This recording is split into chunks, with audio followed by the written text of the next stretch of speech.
Now let's hear from Finance Minister Senator Penny Wong. Senator Wong, thanks very much for being with us here. Good to be with you. Now, how can you predict with any certainty a surplus next year of $1.5 billion when you were so wildly out in your forecasts for this year by about 100%, from $22 billion deficit we've gone to a $44 billion deficit? Well, let's understand the determination that the government's shown in this budget and in the past budget towards getting a surplus. And we have dealt with a write-down in revenues over a number of budgets that now totals about $150 billion. We have taken savings of $100 billion in our previous four budgets. We took more savings at MyEFO to protect the surplus. And in this budget, what we're putting forward is $33.6 billion worth of savings. What that shows is we are prepared to engage in the discipline that's required to bring the budget back to surplus. And let's remember why we're doing it. We're doing it because the surplus thing is the right thing to do with the economy where it's at the moment. It's about the strength of the economy. It's about a buffer in uncertain times globally, and it's about giving the Reserve Bank the room to move on interest rates should it see fit. But with Europe teetering on the brink of another potential crisis and next year's assumptions about growth and unemployment, they're all far from certain, the assumptions that underlie this surplus. Well, I think you'll if you have a look, we've been quite, or the Treasury's been quite conservative in its assumptions around particularly what's occurring in Europe, probably by comparison with some of the international agencies, you might say more conservative. These are the same estimates, the same parameters that were Mr Hockey and Mr Robb in charge they would get, and these are the Treasury's assessments of the economy going forward. But let's remember what this budget is about. It's about a strong economy, but it's about a fair community. It's about spreading the benefits of the boom to low and middle income Australians and to businesses through making sure business has the flexibility to respond in this time of change in the economy. Your government's made a lot of its ability to enact serious tax reform, but you've just heard there from Michael Chaney.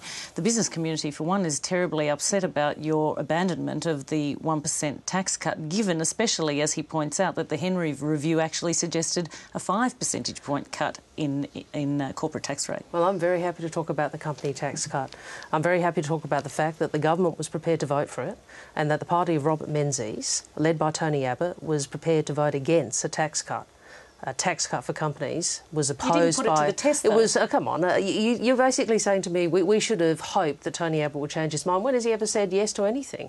I mean, this is a bloke who's saying, I will not pass the company tax cut. I will vote with Christine Milne in the Senate to ensure we can't get the company tax cut. Well, I tell you what, the government was not going to allow Tony Abbott's intransigence and habit of wrecking to simply prevent us from spreading the benefits of the boom, and that's what we've done in this budget. We've said, OK, we will fund this assistance for low and middle income Australians. We will ensure we fund the loss carryback measure, which is a way of ensuring companies have more flexibility in this time of change, more flexibility to invest and to innovate. But on the business tax cut, what we've also said to the business community is this: we do want to work with you to deliver a tax cut that can both be funded and get through this parliament. We haven't taken any of the savings propositions which were put forward by the Business Tax Working Group. We've said we're not going to touch those, and if the business community want to sit with us and work through that process, the Business Tax Working Group to fund the tax cut and to ensure we can get it through the Parliament, we're willing to work through that process with them. Now, part of the reason why you've registered such an enormous deficit in this year is because you've shifted much of your spending out of 2012-13 in order to achieve your surplus. You know, this is one of the lines from the opposition, and I'd make this point. A lot of economists have said the same thing. I'd just make it's this point. Clear in black and white. I'd make this point. First, the deficit in 11-12 is driven in significant part by write-down in revenues. That is not; they are not decisions of government. It is true we funded a number of things in the mid-year review. For example, the carbon price assistance. We were upfront with that. We said we are going to fund a lot of families and pensioners upfront, and there are good reasons for that. We want people to have that money ahead of the price coming in. But I would make this point: when you're looking at a budget over 4 years, when you're looking at the number of decisions which are required to have a budget surplus growing over time, when you look at the discipline on payments, where you see the longest period of payments below 24% of GDP since the 1980s, I think what that shows is much more ongoing discipline than your question would give us credit for.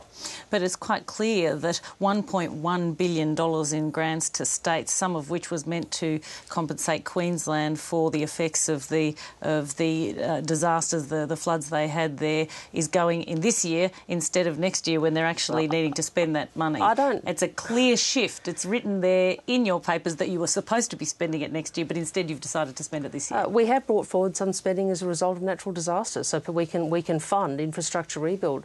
We don't apologise for that. But again, I come back to the big figures. Have a look at what payments do over time. They stay, as a share of the economy, below 24% for the whole of the forward estimate period. You have to go back to the 1980s before you get that level of payment.